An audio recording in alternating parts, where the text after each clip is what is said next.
நீங்க நம்ம ரூம்ல பாத்துக்கோங்க, நாங்க இங்க பாத்துக்கிறோம். ஆமா காவேரி. எனக்காக உங்க ரொட்டீனை யாரும் மாத்திக்க வேண்டாம். எங்களுக்கு தான் அந்த போர்ஷன் இருக்கே, நம்ம அங்க படுத்துக்கலாமே காவேரி. நானும் காவேரியும் இங்க இருக்கிறது தான் இல்ல அங்க இருக்கிறது தான் எங்க பிரைவசிக்கு பெட்டரா இருக்கும்னு ஃபீல் பண்றேன். தம்பி அதான் என்ன சொல்ல போறீங்க எனக்கு தெரியும். இதுக்கு மேல பேசிட்டு இருக்க வேண்டாம். அதானே நான் பாத்துக்கிறேன் சார். இங்க கூட புது இடமா, தூக்கம் சரியா வராது. அது எங்க 2 பேருக்கும் பழகின போர்ஷன் தானே.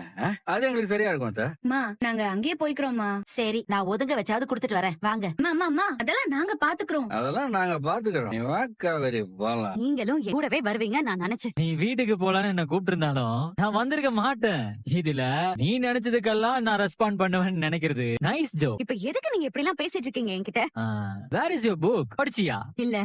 தெரியுமே, எப்படா இவன் வருவான்னு உட்கார்ந்து இருப்ப, அதானே? ஆமா. ஐயோ, அக்கறையா என் மேல உனக்கு? நல்ல காமெடி, நல்ல காமெடி. இல்லங்க, காவேரி பிரெக்னண்டா இருக்கான்னு உங்களுக்கு தான் முதல்ல தெரியுமா? அதான் விஜய் சொன்னாரு. சொல்ல வேண்டிய நேரத்துல விஜய் கிட்ட காவேரிய சொல்லிட்டா. விஜயும் புரிஞ்சுக்கிட்டாரு. விஜய்க்கு தான் காவேரிய பத்தி நல்லா தெரியுமே. எந்த பொண்ணும் தான் கஞ்சவானா முதல்ல புருஷன் கிட்ட சொல்லணும் தான் ஆசைப்படுவா. இவ எதுக்கு முதல்ல உங்ககிட்ட சொல்லணும்? என்ன யோசிக்கிற நீ? அடுத்து நீ என்ன கேட்க போறன்றது எனக்கு நல்லா தெரியும். இதுக்கு மேல ஏதாவது பேசுன அவ்வளவுதான் சொல்லிட்டேன். அடிச்ச போதையெல்லாம் இறங்கிருச்சு. உங்க மேல தப்பு இல்லனா பதில் சொல்ல வேண்டியதானே? அது என்ன சிச்சுவேஷன் மேல பழிய போட்டு எஸ்கேப் ஆகி